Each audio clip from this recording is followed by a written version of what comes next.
Capítulo 1. Conceptos fundamentales.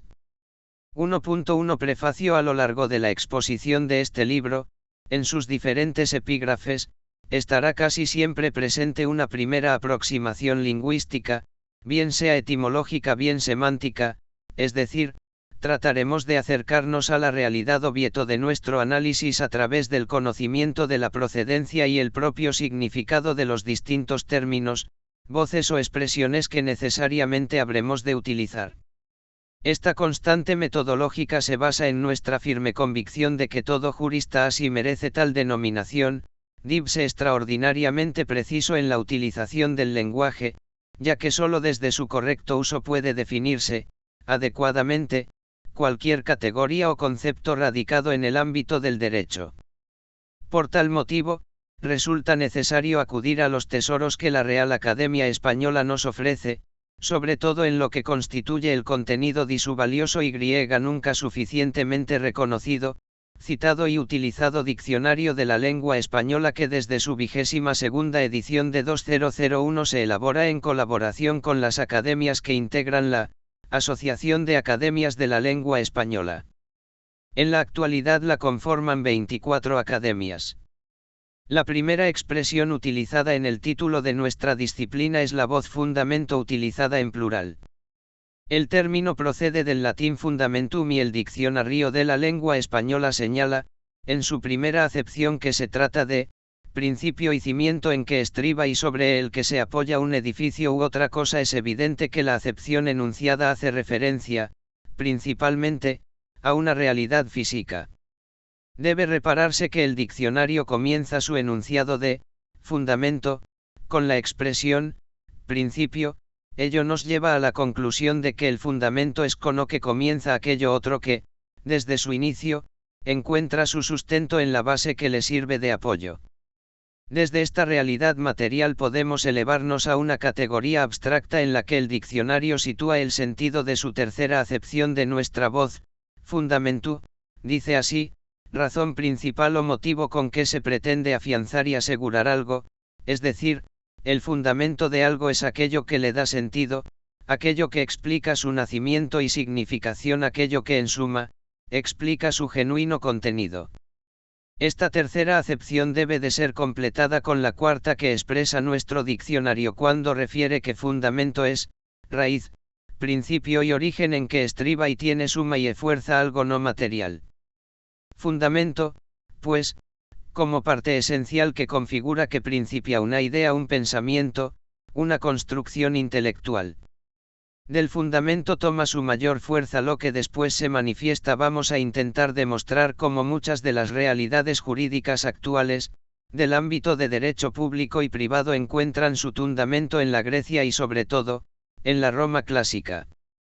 Y esto tanto en su sentido más tísico de fundamento como apoyo y cimiento, como en el más abstracto en el sentido de razón principal o motivo. Procedamos ahora a señalar el sentido del término clásico. La voz procede, como fácilmente puede deducirse, del término latino classicus.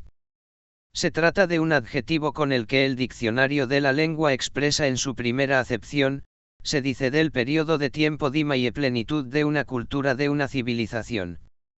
Lo clásico es clásico, por su perfección. Por eso, lo clásico no pasa, permanece, con independencia del tiempo, pues expresa una realidad plena, no puede prescindirse. No se pretende con lo expresado decir que cualquier realidad humana clásica no sea susceptible de un cierto y particular desarrollo posterior.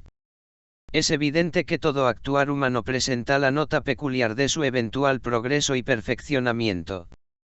Pero también lo es que aquello que en un tiempo nació y posteriormente, a través de un consolidado proceso de evolución y perfeccionamiento, se conformó como clásico. En este sentido es en el que se debe entender la cuarta acepción del diccionario cuando afirma, perteneciente o relativo al momento histórico de una ciencia, en el que se establecen teorías y modelos que son la base de su desarrollo posterior.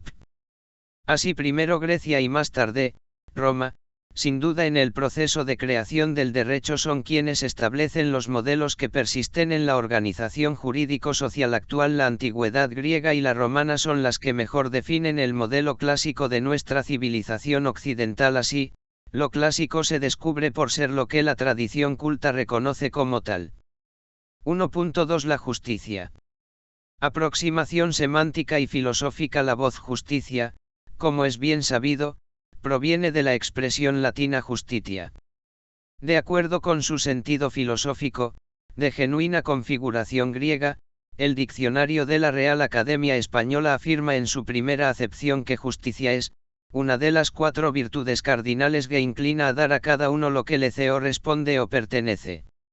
Es evidente que la definición académica ha querido y sabido recoger el pensamiento clásico helénico que identifica la justicia con una virtud cardinal, es decir, que marca o señala la senda por la que debe discurrir la vida del ser humano recto y virtuoso, que lleva a dar a cada uno lo suyo.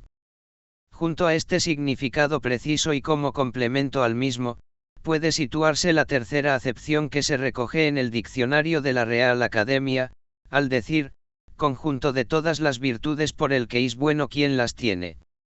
Así se entiende que la justicia, en significado global, coincida con la bondad y con el bien.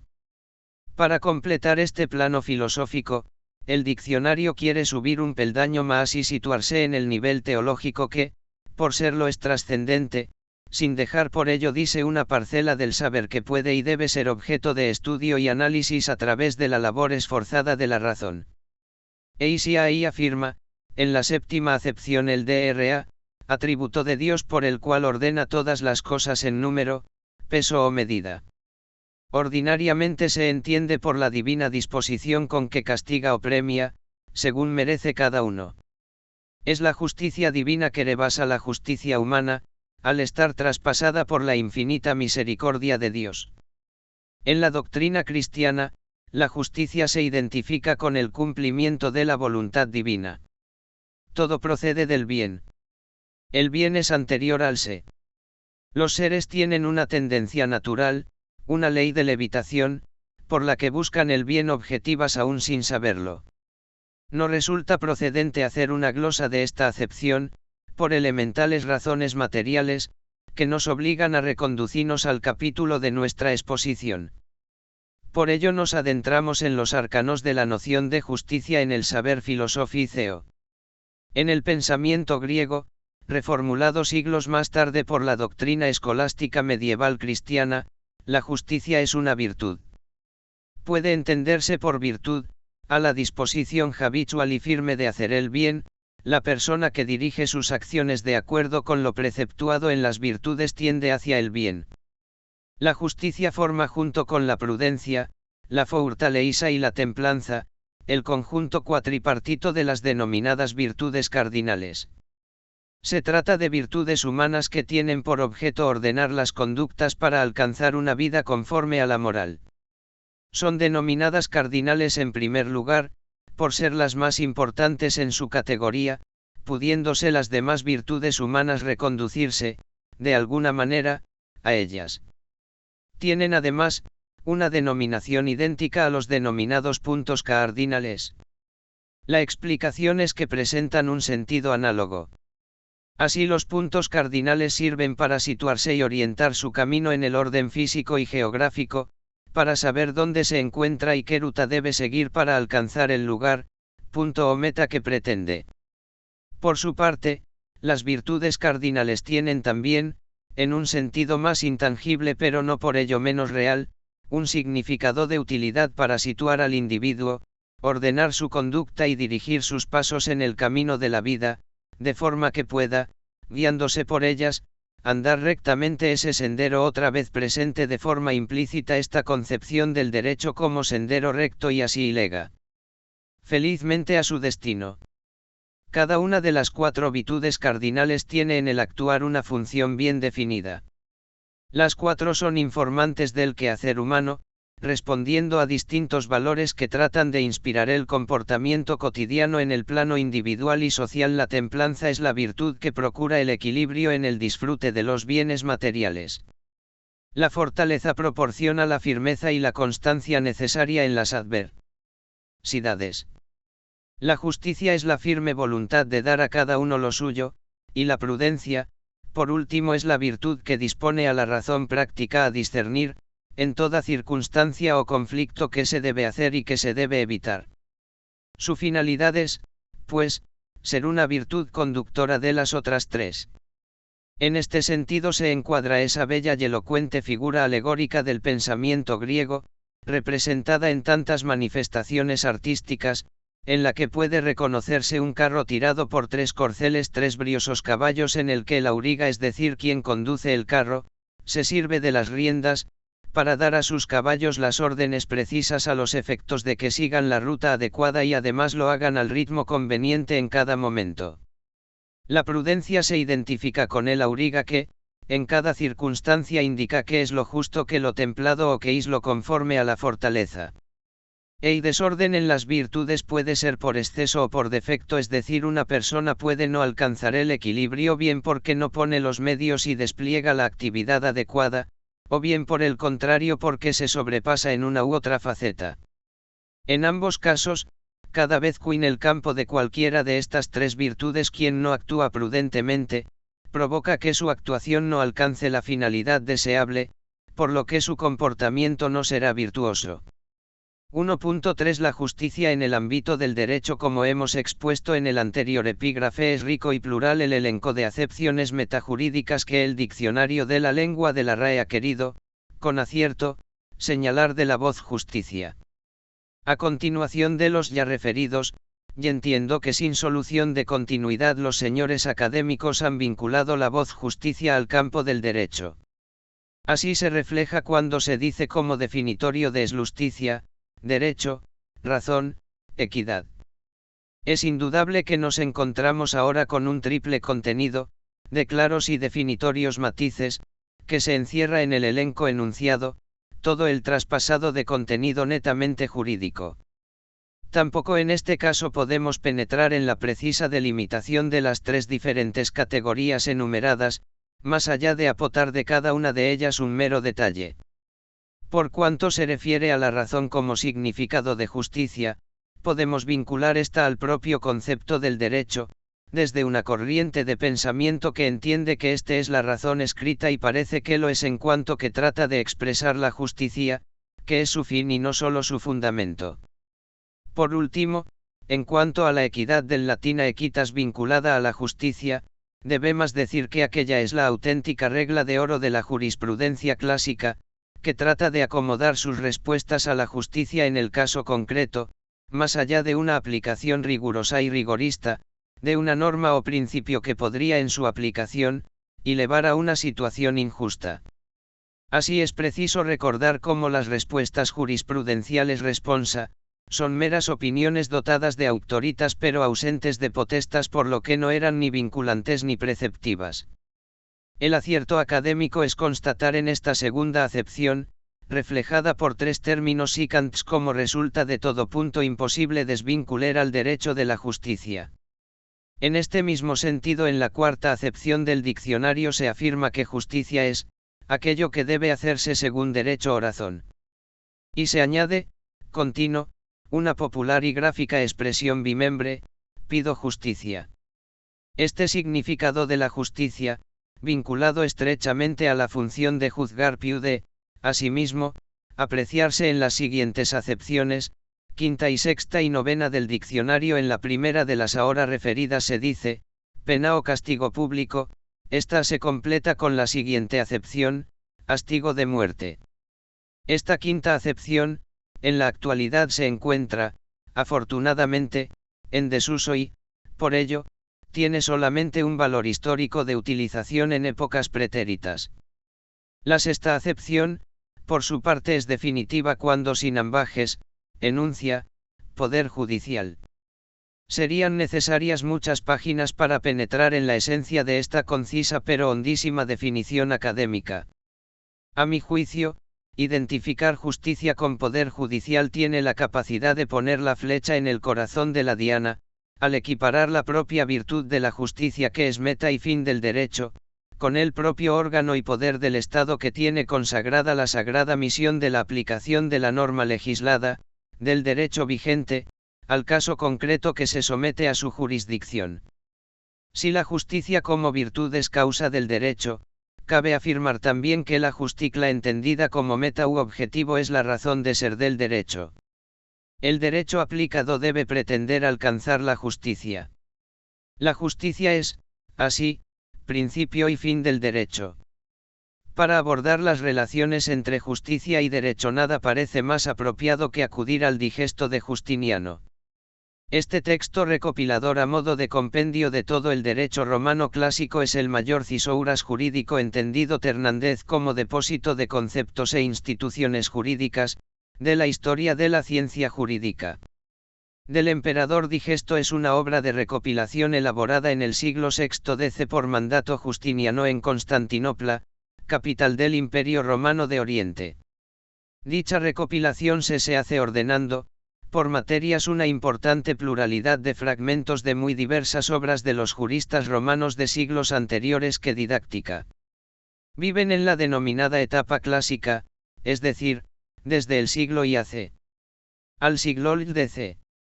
Se inicia el digesto con el título y del libro y que lleva por rúbrica, sobre la justicia y el derecho.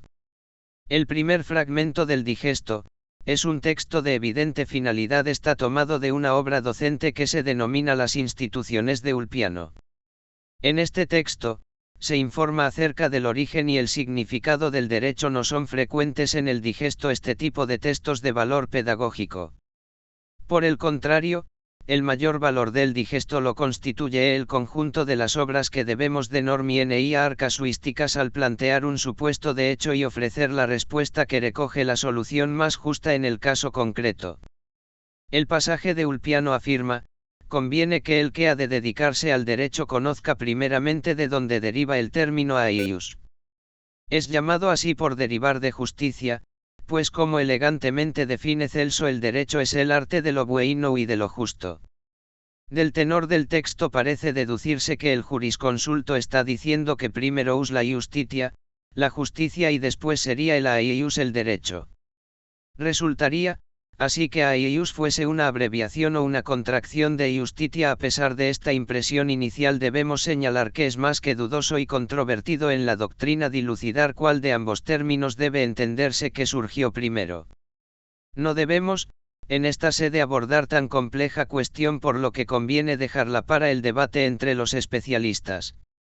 Baste, con finalidad docente, considerar que en el orden lógico parece que el aius lo es por ser justo y no aquella, la justicia, es tal por acomodarse o conformarse con lo establecido en el aius. Así se diría que el rasgo esencial que define el aius es que se trata de un medio por el que se pretende alcanzar la justicia en las relaciones sociales entre los hombres. Texto de Ulpiano, que hemos citado, recoge una definición de derecho que se debe a Celso. No ha sido frecuente entre los juristas ofrecer definiciones de los conceptos o de las instituciones que fueron objeto de su atención y tratamiento. A las cautelas y riesgos que pueden derivarse de las definiciones en derecho se refiere un jurista romano del siglo IDC, Jaboleno, que en un célebre texto afirma: en derecho toda definición es peligrosa, pues es difícil que no tenga que ser alterada. Son muchos los estudios filológicos, jurídicos y literarios que han abordado el análisis de la célebre definición de derecho de Celso citada en el fragmento de Ulpiano que hemos referido. Intentando realizar una glosa, es decir, un comentario que tratase de explicar la acertada definición, señalo: el derecho, que es arte, es también ciencia y es, asimismo, práctica. Jurisprudencia.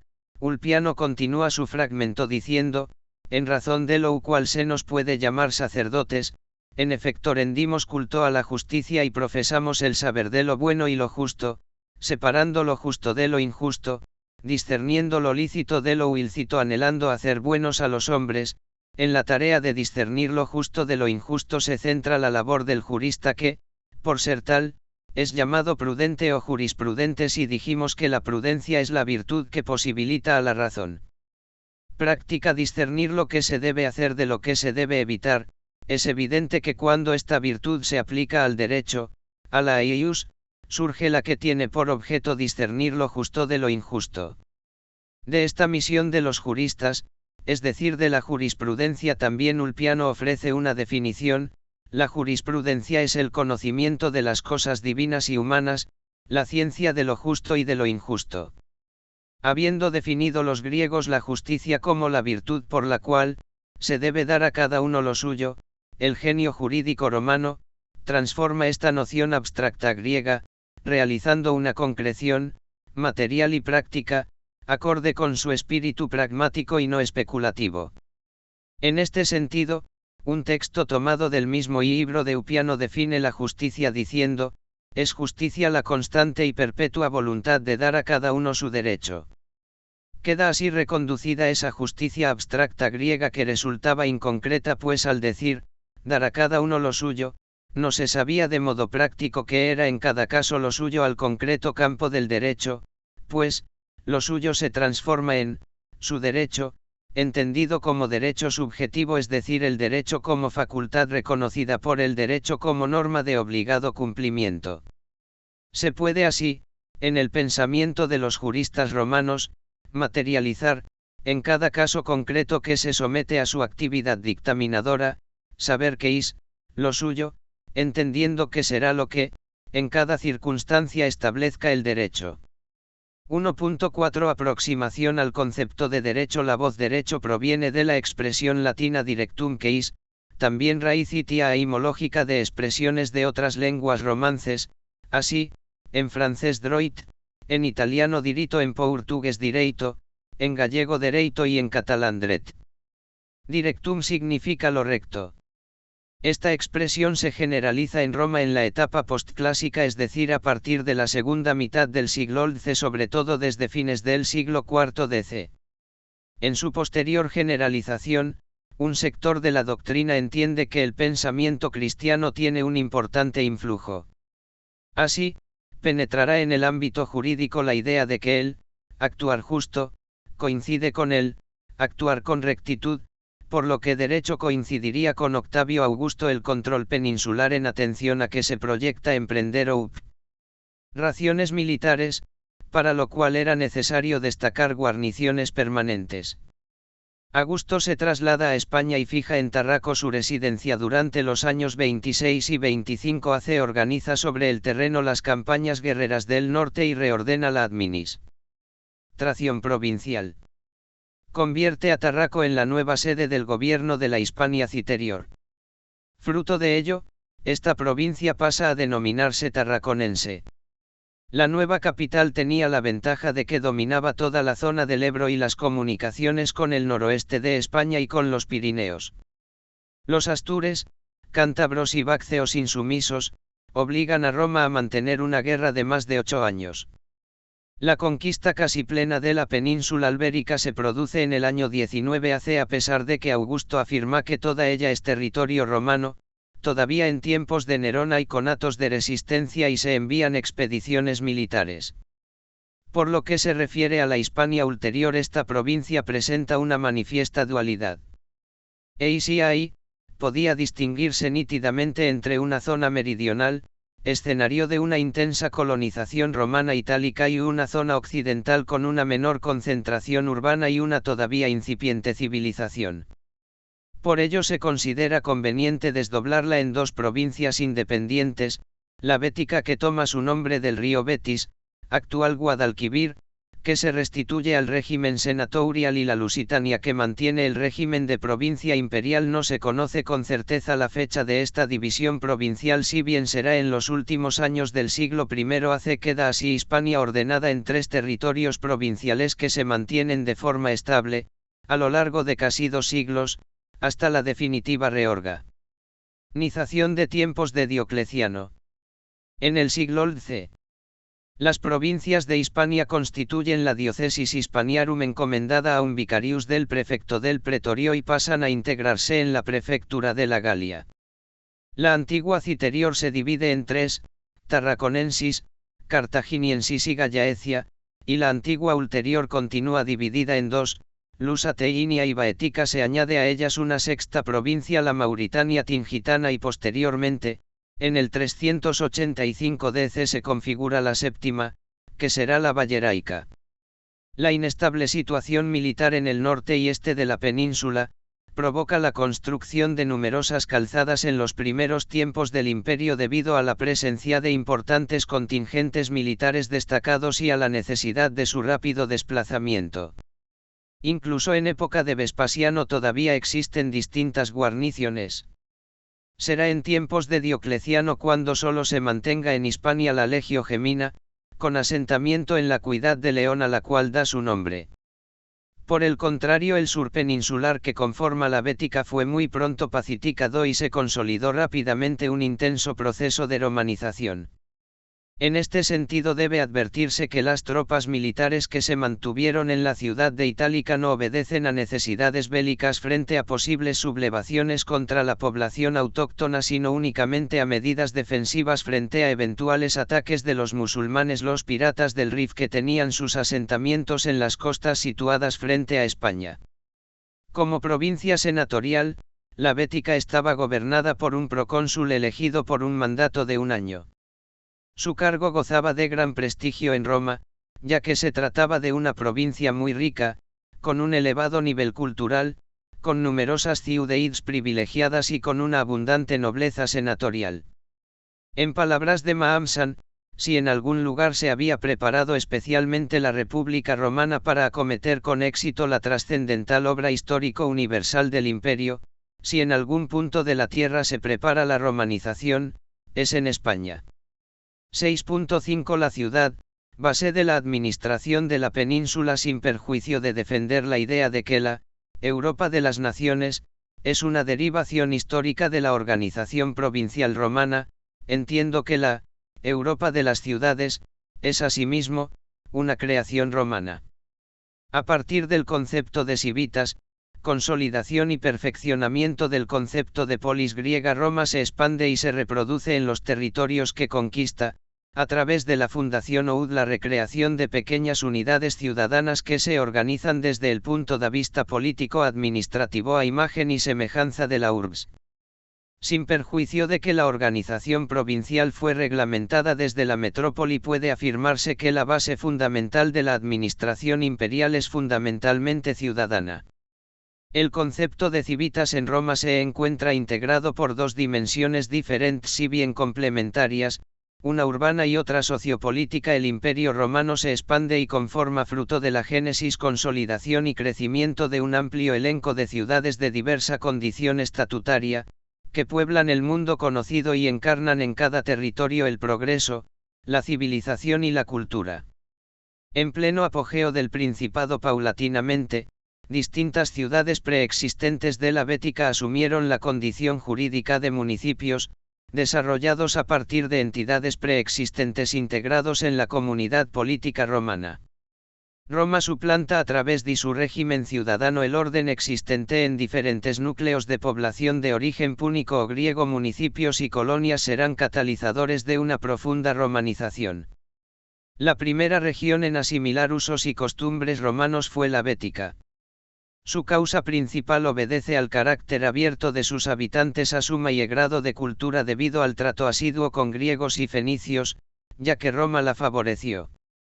Los avances más relevantes en organización ciudadana se producen en dos etapas sucesivas, la época de Julio César y Augusto y la que se corresponde con la dinastía de los Flavios. Por lo que hace a la primera etapa, a fines del siglo I a.C., son muchas las ciudades de la Bética que presentan ya un aspecto urbanístico y un ambiente social totalmente romanizado. Según Plinio, a fines del primer siglo del Principado, en la Bética se contaban 175 ciudades. En tiempos de Augusto ya había crecido de forma importante el número de ciudades que alcanzaron el estatuto de municipio. Puede cifrarse en unos 50 los municipios de ciudadanos romanos y otros tantos los que habrían recibido el derecho latino. Sorprende que unos y otros no se hallen preferentemente en la costa, como solía suceder en otros territorios. En la Bética las ciudades principales están en el interior. A la cabeza de los municipios romanos de la Bética figuran Córdoba y Gades. Cádiz. Gades ocupó por mucho tiempo el lugar preeminente en la municipalidad bética, ya se considere el número de sus habitantes ya su prosperidad y riqueza al ser el emporio económico más importante en su comercio con Italia. Ya en tiempo de Augusto contaba 500 caballeros romanos, un número mayor que el de cualquier otra ciudad del imperio, a excepción de Padua y Roma. Merecen también especial mención los municipios de Malaca y Salpensa. Junto a la progresiva concesión del estatuto municipal, el rasgo característico de la romanización hispana fue la fundación de diversas coloniae. Suetonio afirma que se asentaron más de 80.000 ciudadanos romanos. La primera fundación colonial fue itálica, que data del 206 AC, fundada por Publio Cornelio Escipión con el fin de proporcionar tierras a sus veteranos. La establecida en Hispalis, Sevilla, en un primer momento fue partidaria de César y después de Pompeyo. César la conquista, confisca tierras y las distribuye entre sus legionarios. Augusto concede el estatuto de colonia romana a Córdoba, capital del convento jurídico. Otras colonias romanas representativas en la Bética son, Urso, Osuna, Ucubi, Espejo, y Asta, Mesa de Asta. Los emperadores Flavios inician una política preocupación por los territorios provinciales que supere el mero interés coyuntural consistente en el objetivo de conseguir ciertos recursos materiales o determinadas rentas tributarias. Esta nueva orientación Flavia tiende a un proceso de equiparación con Italia. En este marco generallas provincias de Hispania reciben un decidido reconocimiento. La concesión de la Ius Latii a Hispania que se adopta por Vespasiano, en el año 72 DC estaba plenamente justificada, como afirma Estrabón, por los grandes niveles de romanización existentes. El Ius Latii de Vespasiano estableció pues, las bases estatutarias para la integración en la ciudadanía romana de grandes masas de la población hispana y posibilitó que muchas ciudades abandonaran el uso del derecho local tradicional para reglamentar su vida conforme al orden jurídico romano. Dado el carácter anual en el desempeño de las magistraturas y la necesaria ocupación de las mismas por personas distintas, en unos pocos años prácticamente la totalidad de las oligarquías locales gozaron de la ciudadanía romana. Cada nuevo municipio se organizaba a semejanza de los municipios de Italia. Todos contaban con una ley que reglamentaba su funcionamiento. Los especialistas en epigrafía datan la mayor parte de las leyes municipales en tiempos de Domiciano, lo que probaría la continuidad política respecto de la medida adoptada por su padre. Las ciudades, a pesar de ser diseñadas según patrones político-administrativos establecidos por el gobierno central, gozaron de un apreciable nivel de autonomía.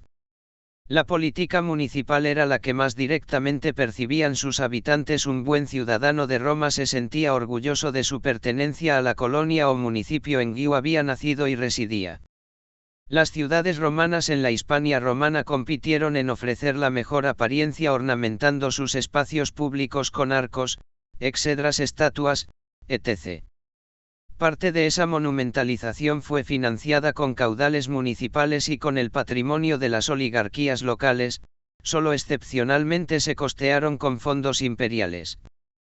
6.6 Algunos datos económicos de la Hispania romana. En el análisis de la economía se hace preciso diferenciar la época republicana de la época imperial. En la primera etapa fue considerada un simple territorio de explotación. En la segunda se constituye como un centro de inversión de capitales tanto para el mejor aprovechamiento de explotaciones agrarias como para su aplicación a diversas actividades mercantiles e industriales. Hispania figura entre las provincias más ricas desde el punto de vista agrícola. Entre los productos de su natural fecundidad, sobresalían los cereales. Hispania es una península frumentaria. También es importante el vino y el aceite, de los cuales había un comercio activo y sostenido con Italia. Un funcionario imperial con residencia fija y permanente en Hispalis cuidaba de hacer el acopio de estos productos para atender a las necesidades de la capital del mundo. Además exportaba a Roma miel y cera. Tal es la civilización romana provoca en la agricultura un cambio sustancial de su régimen jurídico, ya que pasó a basarse en los principios romanos de propiedad privada, municipal y estatal.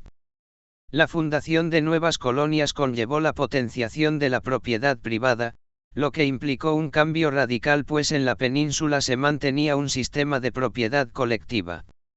Se aprecia también la creación de grandes latifundios en los que se inicia la utilización de la mano de obra esclava en siglo IDC.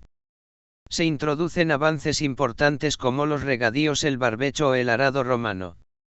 En los censos llevados a cabo en tiempos de Augusto ningún municipio romano registró tal cantidad de gentes ricas como Gades.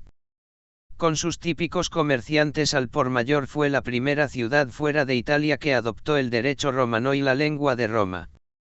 Las ciudades de la península fueron auténticos emporios económicos de todo el territorio que de ellas dependía administrativamente, tanto las aldeas, Vic, como las explotaciones agrícolas, Villae. En la ciudad radicaban las principales actividades artesanales y colegios profesionales, al tiempo que se configuraron como centros de manifestaciones culturales y artísticas.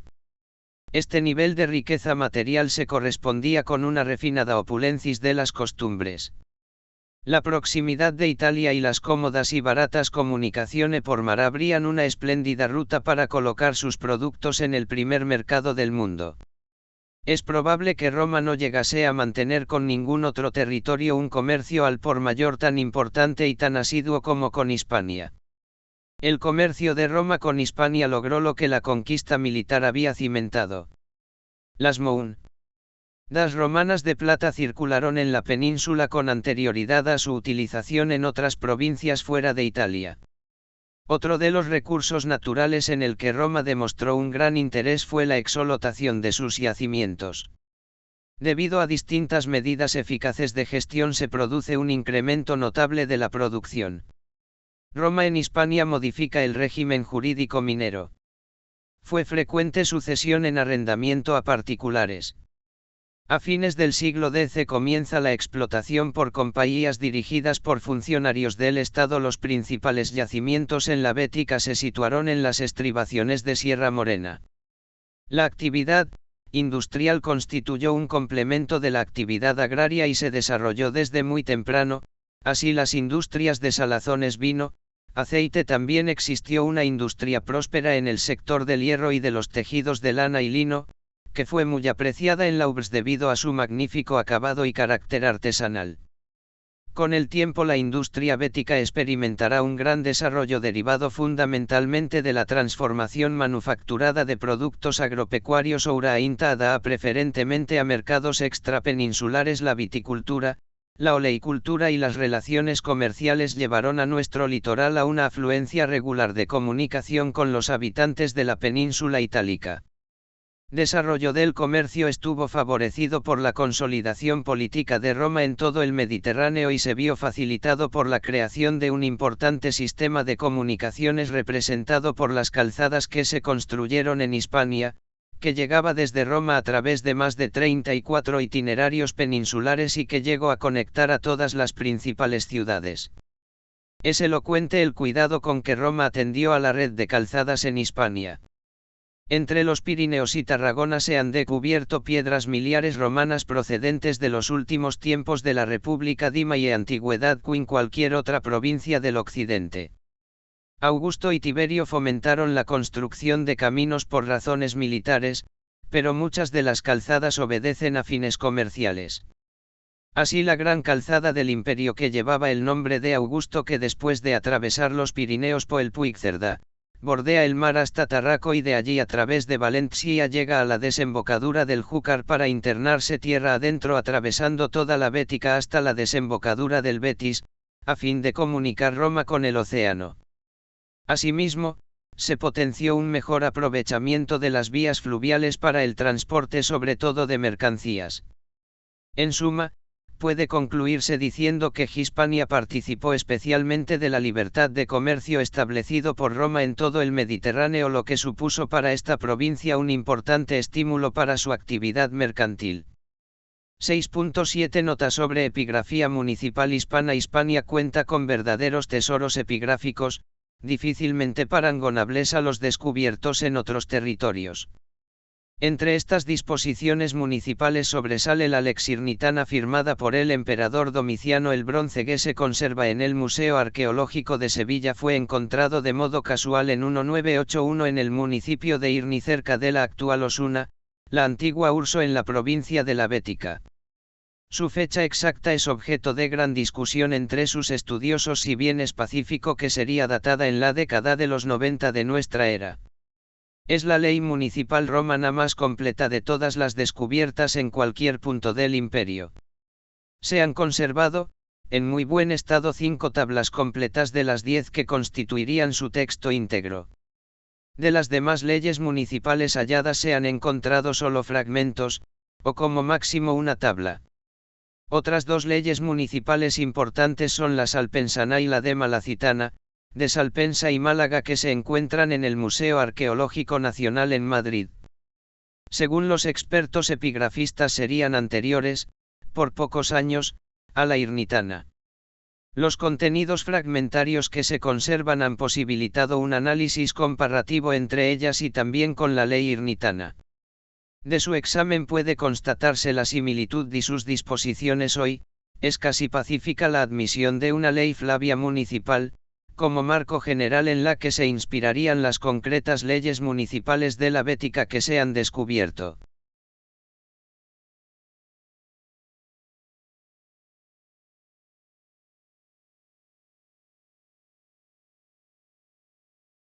CAPI con acento TULO 7. Los comicios en la República Romana y el sistema actual, OUSA Soldou no 7.1. Confrontación de ambas realidades de participación ciudadana. En el capítulo anterior hemos tratado de concatenar y relacionar los 2 principales modelos de democracia en el mundo antiguo, estableciendo sus convergencias y divergencias en un intento de proceder a un análisis comparado de las mismas. Y lo hemos realizado desde una óptica teórica y abstracta. Continuamos nuestro orden expositivo de acuerdo con una metodología que pretende aspirar a una mayor sistematización de la materia y una adecuada claridad narrativa. En este sentido, en los capítulos siguientes procederemos a acometer un estudio particularizado de los 3 pilares que hemos señalado en la República Romana: comicios, magistraturas y griega senado, y al hilo de nuestra exposición realizaremos, cuando proceda, referencia a las realidades político-constitucionales de nuestro tiempo. No es necesariamente simétrica, pero ciertamente existe comparación entre la realidad de la República Romana con esa clásica trilogía de separación de poderes que, en todo caso, se formula teóricamente y, con mayor o menor respeto, se lleva a la práctica en nuestras democracias modernas. Nos referimos, como es bien sabido, a la división judicial y diferenciación entre el poder legislativo, el poder ejecutivo y el poder. Entendemos que debemos iniciar nuestra exposición con el estudio del poder legislativo a través del análisis de los comicios en la República Romana. Al hilo de su venido referiremos paralelismos con la actual realidad del sistema parlamentario, a como viene establecido regulado en nuestra norma suprema. En este sentido debemos señalar al inicio de nuestra exposición que la Constitución española en su artículo 1 establece que la soberanía nacional reside en el pueblo español, del que emanan los poderes del Estado, e inmediatamente después, concreta esta declaración señalando que la forma política del Estado es la monarquía parlamentaria. Nuestro texto constitucional presenta una nítida división entre la parte dogmática y la parte orgánica. La primera comprende el título preliminar, que recoge los principios constituyentes fundamentales, informantes del resto del articulado, y el tituli, que enuncia la declaración y garantía de los derechos y deberes fundamentales constitucionalmente reconocidos. La parte orgánica es aquella que procede a delinear del Estado, refiriendo y regulando sus poderes básicos, la estructura constitucional, configuración fundamental. Dentro de esta parte orgánica, resulta especialmente significativa la posición preeminente que la Constitución otorga a la regulación del poder legislativo. En este sentido, después de regular la corona, en el título elle, al ser la encarnación de la jefatura del Estado, dedica su título y a las Cortes Generales, de las que afirma que ostentan la representación, del pueblo español. Puede afirmarse que los comicios romanos durante la República y el Parlamento en nuestro tiempo, son los órganos constitucionales que asumen de forma más expresa la soberanía popular. Además representan como ningún otro, la principal función de representatividad de la comunidad política en la estructura del Estado. Puede así decirse que, unos y otro conforman de manera especial la relación entre el pueblo gobernado y su forma de gobierno. Considero que, una y otra realidad, la del mundo antiguo y la del tiempo presente, si bien presentan una evidente diversidad en su composición, funcionamiento y competencias pueden ser objeto de confrontación en su misión principal que las difaen y esencializa ya que en ambas se deposita la soberanía papial y se manifiesta el poder de la comunidad o del Estado de otorgarse a sí mismo, unas leyes por las que se rige y gobierna la sociedad. Icteolobobslugo 7.2. Los comicios en el mundo romanos lesionos letes veo desde el propio nacimiento de Roma como comunidad política suele afirmarse que existe un órgano que integrado por un conjunto determinado de personas se reúne, con diferente composición y funciones, para adoptar acuerdos, diversos según las diferentes etapas que vinculan a toda la comunidad y de alguna manera, organizan la vida ciudadana. Este importante órgano se denominó siempre comicio que etimológicamente procedería, según opinión generalizada, de una expresión latina compuesta de cumire, es decir, de ir con, a los efectos de reunirse en común. En Roma, a lo largo de su dilatada historia, no debe hablarse de comicio sino de comicios pues, a pesar de mantenerse la misma denominación, lo cierto es que existieron distintas realidades o concreciones que representan de forma diferente y con noderes y facultades diversas, esta reunión o asamblea ciudadana. A los comicios, con independencia de su modalidad o variante histórica, se les suelen denominar también, de forma gráfica, asambleas populares. Se trata con ello de referirse a asambleas en las que el pueblo se reúne con el objeto de adoptar aquel acuerdo que se considera conveniente para la organización ciudadana. No obstante, esta adjetivación de populares debe ser adecuadamente entendida. Así, es obvio que no toda persona que vive en la comunidad política romana pertenece al populus romanus, es decir, a la asamblea popular o comicio. En este sentido habrá que determinar en cada etapa histórica qué es lo que debemos entender por pueblo.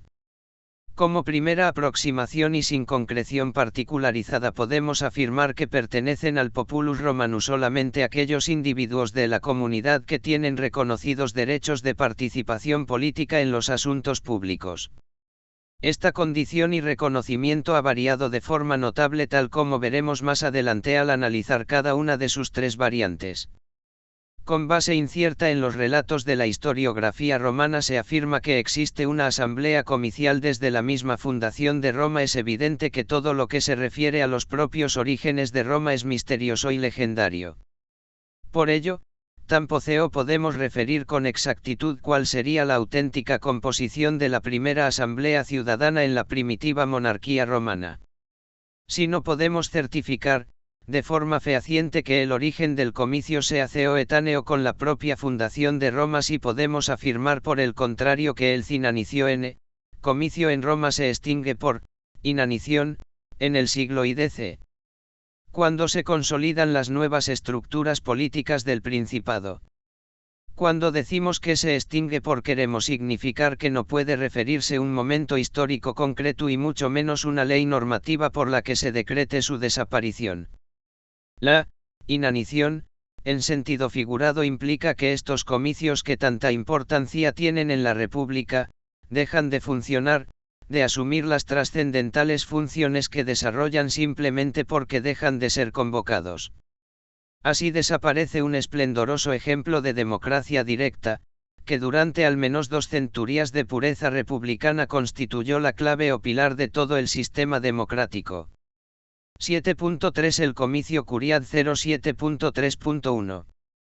Su origen en los tiempos primitivos de la monarquía romana suele afirmarse que la incipiente tourma de constitución de la primera asamblea ciudadana sería el denomina de cero comicio curiado, en el que los ciudadanos se agrupaban por curias. Por ello, la etimología de curia es ceoviria, lo que significa, reunión de varones. Las curias, al menos en sus orígenes, tendrían una cierta base étnica que respondería a los grupos familiares. La organización gentilicia primitiva hace referencia a las distintas sucesivas escisiones de los grupos familiares, ya que una gens procedería de la escisión de un grupo familiar más amplio. La doctrina más autorizada señala que 10 casas formarían una gens y que 10 gentes, o lo que es lo mismo 100 casas, formaría una curia. La doctrina mayoritaria entiende que la primitiva ciudad, civitas, se habría constituido como consecuencia de la agrupación de distintos grupos gentilicios gentes. Estas responderían a grupos familiares de corte patriarcal en los que se aglutina el conjunto de personas que están sujetos a una misma potestas, es decir, a una potestad familiar comunas, razones que llevarían a esta agrupación de grupos familiares pueden combinarse en distintos y complementarios planos, cada uno de los cuales podría cubrir una necesidad o conveniencia. La civitas se conforma como una comunidad con fines militares de defensa camin frente a enemigos exteriores, con una finalidad económica para la mutua ayuda en la subsistencia material, o bien con fines religiosos en los que la comunidad se pone bajo la protección de determinados dioses. En los primeros siglos de existencia de la vida de las civitas existe una clara diferenciación entre las dos clases sociales que eran la clase patricia y la clase plebeya. Se discute por los estudiosos si esta diferenciación de clases sociales afectaría o no a la pertenencia al comicio curiado que conformaba la estructura del primitivo ejército romano. La composición de los comicios curiados es de 30 curias en las que estaban representadas las 3 tribus de la civitas primitiva, a razón de 10 curias por tribu. Así se procedió a distribuir a todos los ciudadanos romanos con derecho a voto y sufragii. 7.3.2 Sus principales competencias aploio buctovino enseo y sisi. Las principales competencias del comicio curiado son las siguientes: la inauguratio, que consistía en la toma de posesión del rex sacrorum, un sacerdote principal encargado del culto público de los dioses protectores de la comunidad romana. La cooptatio, es decir, el pronunciamiento favorable a la admisión de una nueva gens a la vida ciudadana. Actuar como testigo cualificado en el momento en que un ciudadano romano otorga testamento. Este testamento es el denominado incalatis comitis, es decir, ante los comicios reunidos. Podía realizarse solamente los días 24 de marzo y 24 de mayo. Supone la designación de un heredero como sucesor no solo en el patrimonio familiar sino también en el ejercicio de la potestad sobre todos los sometidos al peitar familias otorgante. Se entiende así que un acto que en principio pudiera pensarse que afecta solo al ámbito familiar y doméstico se convierta en un acto público con la presencia solemne del comicio reunido. La explicación enmarcada en su contexto histórico es que el heredero se convierte en una persona con poder e influencia política en la vida ciudadana. De ahí que al comicio, que representa el conjunto de personas que tienen participación en la actividad política de las civitas, le interesase conocer quién va a ser el sucesor. Se discute si el comicio se limitaría a estar formalmente reunido en el acto solemne de otorgamiento de testamento con la designación del heredero, o si bien podría pronunciarse y opinar en alguna forma sobre la idoneidad del nombrado. La doctrina mayoritaria piensa que su presencia es pasiva, por lo que no puede opinar y menos cuestionar la idoneidad del instituido. No obstante, el mero hecho de que el testador deba manifestar públicamente quién es aquel al que ha elegido como heredero, ya supone un cierto grado de condicionamiento de su voluntad, en cuanto que el otorgante parece que no estaría en condiciones, al menos moralmente, de elegir a una persona manifiestamente desprestigiada por su conducta o comportamiento social. La adrogatio implica, a diferencia de la adoptio, el acoger como filius a alguien que hasta entonces era peitar familias, con el propósito de que a la muerte del adrogante el adrogado, que siendo pater devino en filius, se transforme en pater familias de las dos familias ahora unidas, la suya de origen, y que como consecuencia de la adrogatio quedó absorbida en la del adrogante y la de éste. Todo ello, operado eso sí, en el momento del fallecimiento, en cuanto que el testamento es un acto mortis causa, es decir que independientemente de su otorgamiento solamente surte efectos jurídicos como consecuencia de la muerte del testador. Por último, se señala como competencia fundamental la votación de la Lex Curiata de Imperio. Esta ley concede el poder efectivo a una persona, originariamente al rey, y cuando puede empezar a ejercer las funciones propias de su cargo, si bien se discute entre los estudiosos el verdadero alcance de la misma. La mayoría de los autores entiende que desde la incipiente estructura republicana, la votación de esta ley es un mero acto formal, sacro y ceremonial.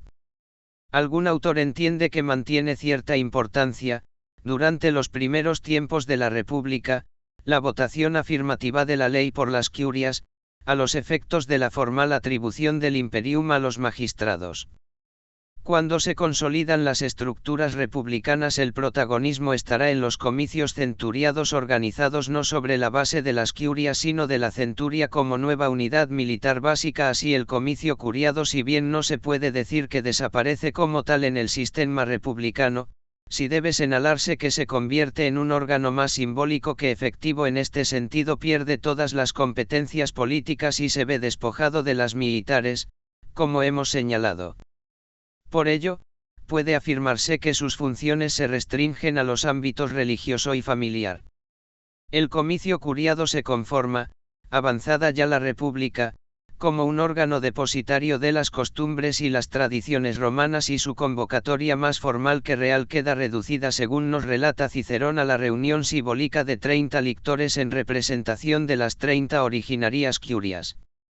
7.4 El comicio centuriado. 7.4.1 Origen y modelo censitario. La segunda asamblea popular, que con la misma denominación de comicio, APA, rece en Roma, es el comicio centuriado. Su origen, de acuerdo con los testimonios que nos proporcionan la historiografía latina, podría remontarse al segundo de los reyes etruscos, Servio Tulio, en el siglo VI a.C. Ello se debería, según las mismas fuentes no contrastadas ni suficientemente documentadas, a una reorganización de la estructura militar del ejército romano.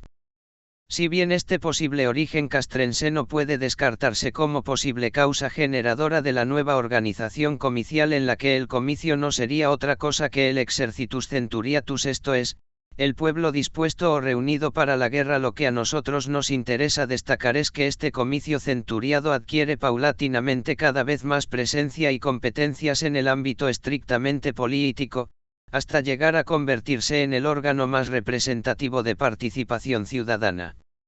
Se transforma así, el comicio centuriado, en una verdadera asamblea de ciudadanos que ostenta la representación del populus romanus. Al organizarse Roma como una república, lo que según el testimonio de la historiografía latina acontece en el 509 AC y según la doctrina moderna algo más tarde, a fines del siglo IV AC, se da el primer paso en la configuración de esta como una democracia directa.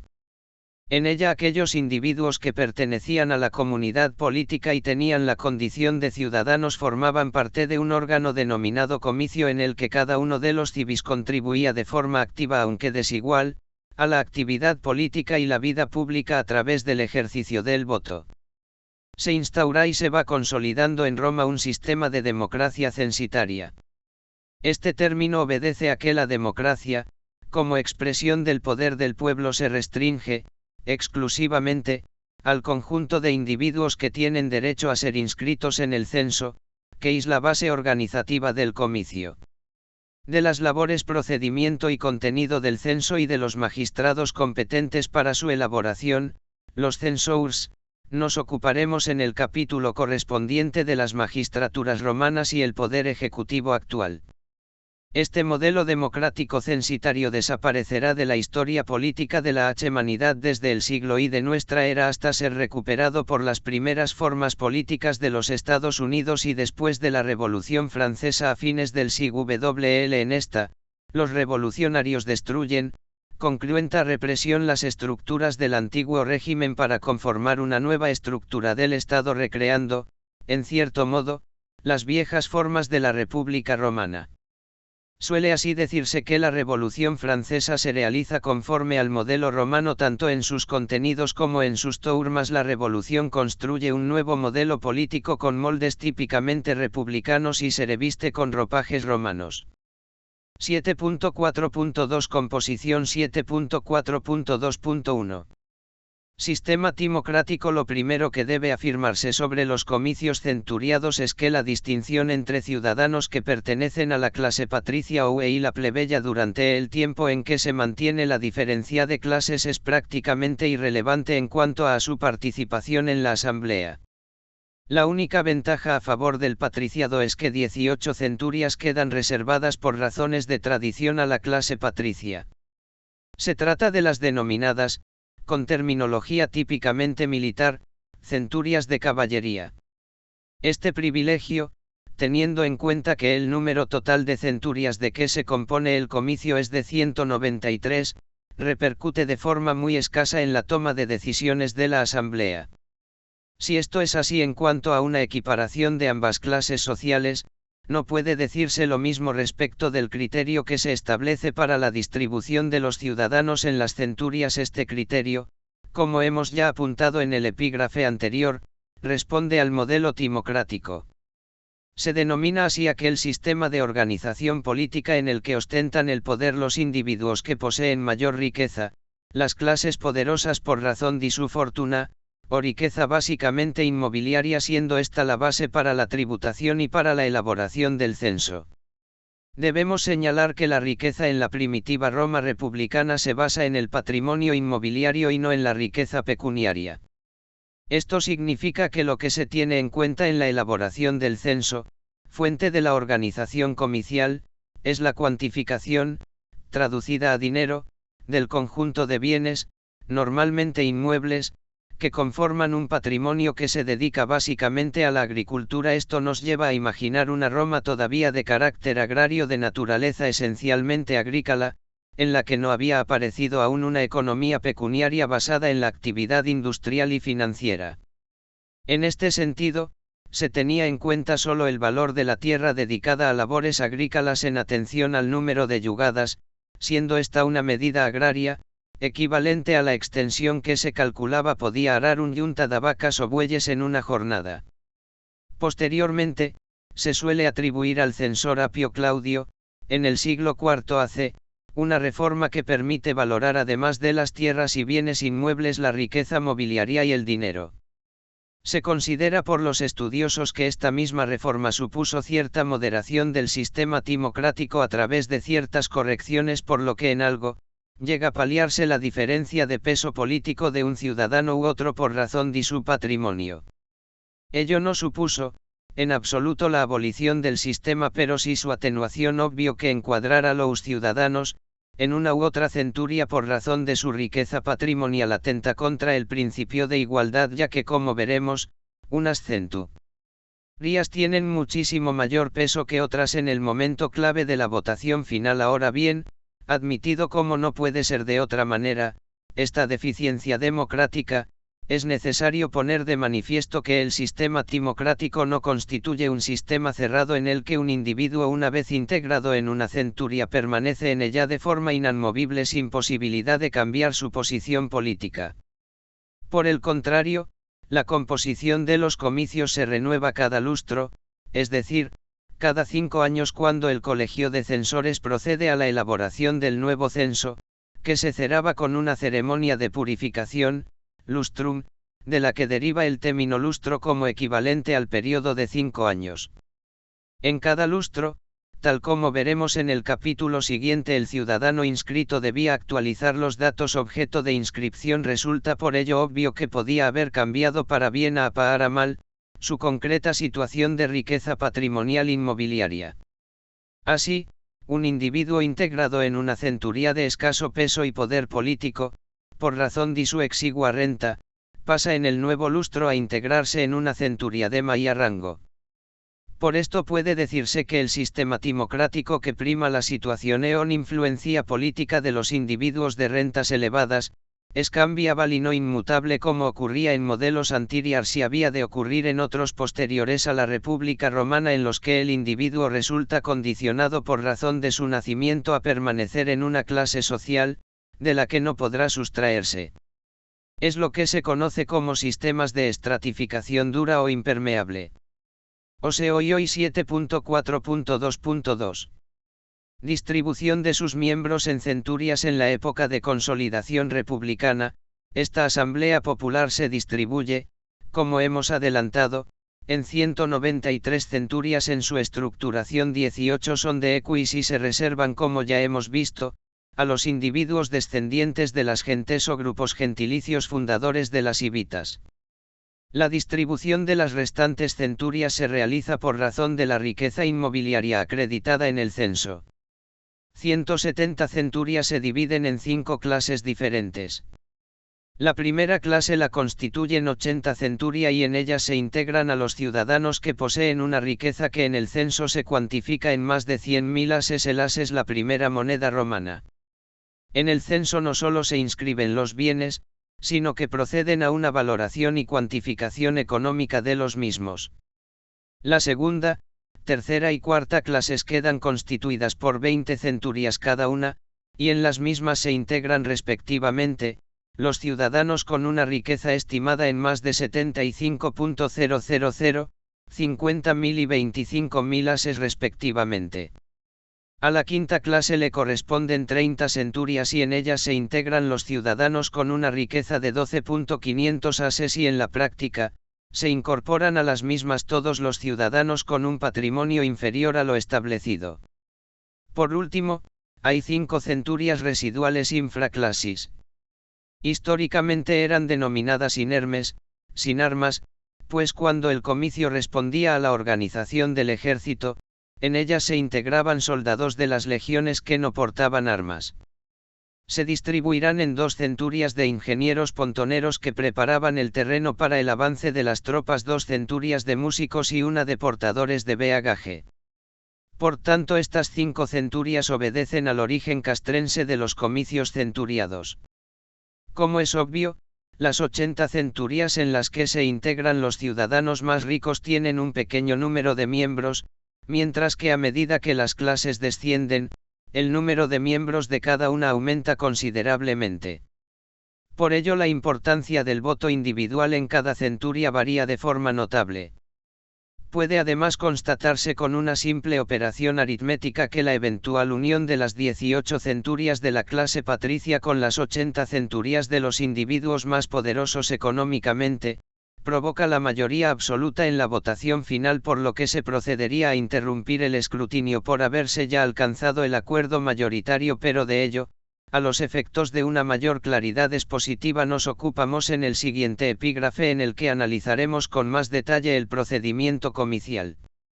7.4.2.3 Convocatoria. En cuanto a la convocatoria, los comicios centuriados solo podían ser convocados por un magistrado dotado de imperium, cónsules y pretores.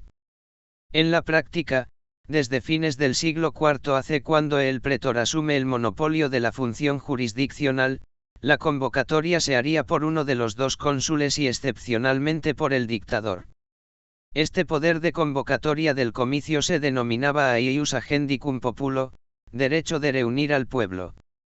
La convocatoria se haría mediante un edicto del Meilla aislado que anunciaba el día y la causa o motivo de la reunión. Entre la publicación del edicto y la fecha de la reunión debía transcurrir un determinado lapso de tiempo, que varía según las épocas en la República, pudiéndose decir que el plazo más frecuente sería el de 30 días. Los comitia tributa podían ser convocados además por el tribunus plebis, tribuno de la plebe. En cuanto al lugar de reunión, solo sabemos con certeza que los comicios centuriados se reunían debido a su originario carácter militar fuera de la ciudad en el campo de Marte, pues ningún acto de naturaleza castrense podía desarrollarse dentro del recinto amurallado. Por el contrario, el lugar de reunión de los comicios por tribus estaba dentro del pomerium de la ciudad debido a su origen no militar.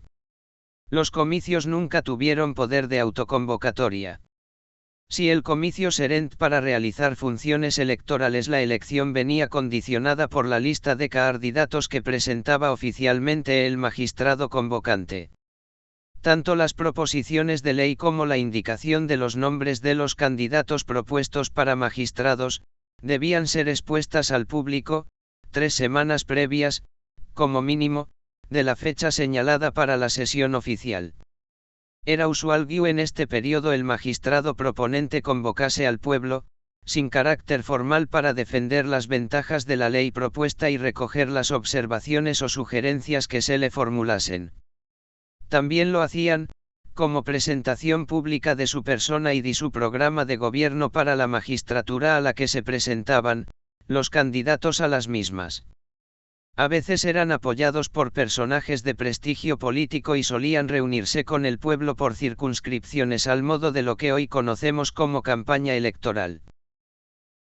7.4.2.4 Votación. El día de la votación debía ser un día comicial con arreglo al calendario elaborado por el Colegio de Pontífices. No solía convocarse en día de mercado. Además, estaba prohibido que coincidiesen la convocatoria del Senado con la del comicio. Después de la medianoche que iniciaba el día fijado para la reunión, el magistrado que iba a presidir la asamblea tomaba los augurios. Su interpretación correspondía a los sacerdotes del Colegio de los Augures, pero avanzada la República es mayor cada vez la intervención del magistrado convocante, planteándose en ocasiones enfrentamientos entre ambos. Si los auspicios eran favorables, el pueblo era llamado a reunirse al apuntar el alba.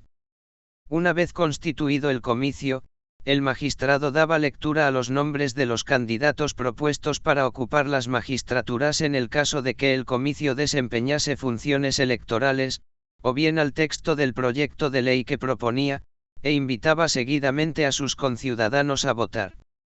La votación es oral y por tanto pública hasta el siglo II AC.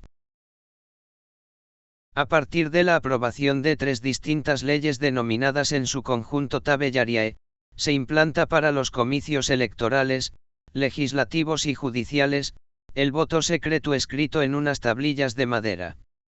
El voto se emitía en un casquito de cerámica en el que se le anotaba la inscripción hendida VR, VT y rogas, lo que significaba voto afirmativo a la propuesta de una rogatio con fines legislativos, o bien, A, lo que significaba que el ciudadano votaba negativamente al proyecto de una nueva ley, por lo que prefería mantener el derecho antiguo, es decir, antiobo. Esta implantación del voto secreto supone obviamente una mayor democratización, en cuanto que conlleva una mayor libertad del ciudadano a la hora de expresar su voluntad sin temor a posibles represalias, bien del poder o de otros conciudadanos. En cuanto al desarrollo de la votación, esta consta de 2 fases. En la primera se obtenía el sentido del voto de cada centuria y en la segunda el sentido del voto de toda la asamblea comicial. Si ahí el ciudadano se reúne con los miembros de su centuria y, en ella y con ellos, ejerce su derecho al voto. Para la votación se establecían 2 fases sucesivas. En primer lugar, el ciudadano se reunía con los que componían su propia centuria y emitía su voto en la misma. Una vez terminada la votación interna se procedía al recuento de los votos emitidos por los presentes. No existía la posibilidad de votar los ausentes por representante ni por escrito. El voto de cada una de las centurias se decidía por mayoría simple de votos emitidos en el seno de la misma. Lo que significa que la centuria aprobaba o rechazaba la propuesta dependiendo de cuál de las 2 decisiones alcanzase más votos. Una vez que concluían las votaciones y el escrutinio de todas y cada una de las 193 centurias, comenzaba la segunda fase. Para ello, decidido el voto de cada centuria, éstas procedían a trasladar su decisión a una votación general. A través de la misma, se obtenía la voluntad de la asamblea comicial. Cada centuria votaba y se realizaba el cómputo y escrutinio de los 193 votos centuriados. Se precisaba para la aprobación de la medida propuesta, la obtención de la mayoría absoluta, esto es más de la mitad de votos afirmativos, lo que supone que, al menos, 97 centurias deberían haber aprobado la propuesta del magistrado. Cuando la votación era oral, una persona llamada Rougeite apuntaba los votos sobre una tablilla. Cuando se implanta la votación por escrito, existían unas personas denominadas apparitores que entregaban una tablilla a los votantes y éstas, una vez cumplimentadas, se depositaban en unas cestas, nombrándose unas personas que se denominaban custodes ad system, que procedían a vigilar las mismas para evitar cualquier fraude electoral antes de su recuento. Por su parte, si el comicio asume una función judicial denominada, como veremos, provocatio ad populum, el voto se concretaba en la fórmula de condemno o absolvo.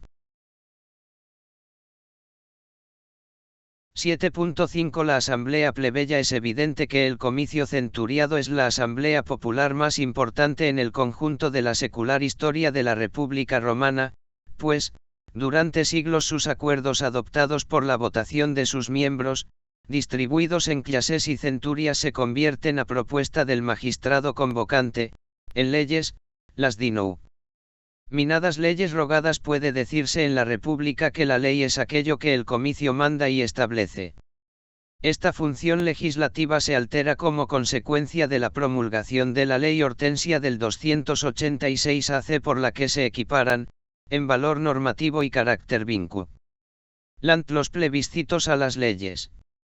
El plebiscito, hasta entonces, era el acuerdo adoptado en la asamblea denominada concilia plebis, en la que se reunían los ciudadanos que pertenecían a la clase plebeya. Estos concilia plebis no tienen durante los primeros siglos de vigencia republicana carácter oficial.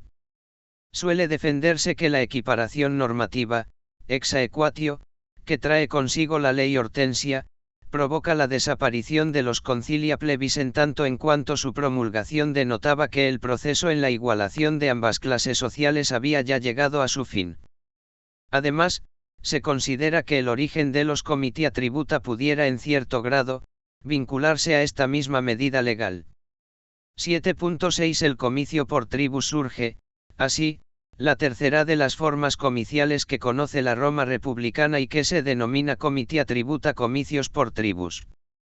Una diferencia esencial que distingue a esta nueva forma de asamblea popular frente a las dos predecesoras, es que su origen es netamente civil y no militar. Es decir, en ningún momento, el comicio por tribus tuvo función u organización castrense. Cada ciudadano romano con derecho de participación en el comicio se integraría en una determinada tribu. Se considera que la tribu haría referencia a la residencia territorial del miembro del comicio. Se trataba pues de una tribu de base territorial, no por etnias como sucedía en el comicio curiado, donde había tres tribus, Ramnes, Titis y Luceri, correspondientes al triple elemento étnico, latino, sabino y etrusco, que contribuye a la fundación de Roma. El número final de tribus fue el de 35, de las cuales 4 serían urbanas, dentro del recinto amurallado de las Ibitas, y las 31 restantes rústicas, en el Camp Cero. Las personas que adquirían la ciudadanía en un momento posterior a su nacimiento se adscribían a una de las tribus existentes, lo que implica una cierta pérdida del origen territorial de las mismas, pues, al final son más bien una división político-administrativa en la que se distribuyen y organizan quienes tienen el privilegio de ser ciudadanos. En estos comicios, como es lógico, la unidad de voto lo constituía la tribu. Al igual que en los comicios centuriados sucedía con la centuria, tal como expondremos más adelante, el voto de cada tribu se decidía en base al voto por mayoría relativa de sus miembros. Por el contrario, al igual que en los comicios centuriados, la votación final y decisiva se realizaba por el cómputo de tribus y no de ciudadanos, y se precisaba a mayoría absoluta de votos afirmativos, es decir, el de 18 o más tribus, para que la propuesta se aprobase o el candidato a una magistratura resultase elegido. Puede sorprender que el número de las tribus rústicas fuese casi 8 veces superior al de las urbanas. Esto se explica debido a que las familias más importantes que pertenecían a la nobilitas y por tanto ejercían un mayor control de la vida pública residían en el ámbito rural, pues, poseían lujosas villas y enormes extensiones de tierras destinadas al cultivo, a pesar de que algunos tuviesen también residencia en la ciudad. De facto y por supuesto, salvando las distancias, el sistema de votación final en el que vota la tribu guarda cierta similitud al modelo electoral que se utiliza en los Estados Unidos de América para la elección de su presidente. En este sentido, cada estado, equivalente a la tribu en la Roma republicana, tiene asignados un número de votos electorales. El partido político que gana por mayoría simple en un estado, alcanza la totalidad de los delegados o votos para la elección del presidente. Debido a ello, un presidente electo por el voto de los delegados de los estados, puede haber conseguido en el recuento total de votos populares emitidos un número menor que el otro candidato que ha sido derrotado. Además, al igual que en la Roma republicana, cuando un candidato alcanza la mayoría simple de los votos de los delegados ya no tiene ninguna eficacia, como resultado electoral, continuar con el recuento. Asimismo, en USA, como en Roma, determinadas demarcaciones urbanas, de gran densidad de población tienen asignado solo un voto de delegado y zonas de ámbito rural con mucha menos población, tienen también un voto. Por ello, muchos votantes se equiparan a pocos votantes, siendo pues diferente el peso de su voto. Volviendo a Roma, puede afirmarse que los comitia tributa son la asamblea de participación ciudadana más democrática de las tres que conoce la República Romana. Esto se debe en primer lugar a que, desde su mismo origen, sus competencias son estrictamente políticas desvinculadas de toda huella militar. En segundo lugar, a que ha desaparecido todo vestigio de privilegio patricio que, como veremos, todavía conservaron los comicios centuriados, y en tercer lugar, y sobre todo, porque la distribución ciudadana no se realiza ya en atención a un criterio denominado timocrático, es decir, con arreglo al patrimonio de sus miembros.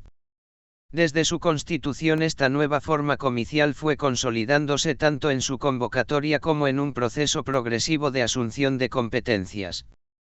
Por ello, aunque en un principio, como veremos en el capítulo de las magistraturas, solo asumen la elección de los magistrados menores, ediles y cuestores, desde fines del siglo y en el siglo I su importancia se ve incrementada hasta llegar a tomar el relevo en la primacía respecto de los propios comicios centuriados. Así, a finales de la República será en los comitia tributa en donde se realice la votación de la mayor parte de las leyes comiciales. Federico Fernández de Buján: en síntesis, puede decirse que las tres variantes de asambleas populares con diversas funciones políticas, realizan convocatorias y asumen funciones cambiantes a lo largo de toda la República. Su modelo, en parte tomado de la democracia ateniense y, en parte, genuinamente romano, puede considerarse, sin lugar a dudas, como el sistema político que ha supuesto y alcanzado un mayor grado de participación ciudadana en su tiempo desde los orígenes de la historia de la humanidad. Por ello, a pesar de las diferencias con el sistema actual de democracia, basado en el sufragio universal, es evidente que éste debe su naturaleza y esencia a las asombrosas y admirables para su tiempo experiencias democráticas ateniense y sobre todo, romana.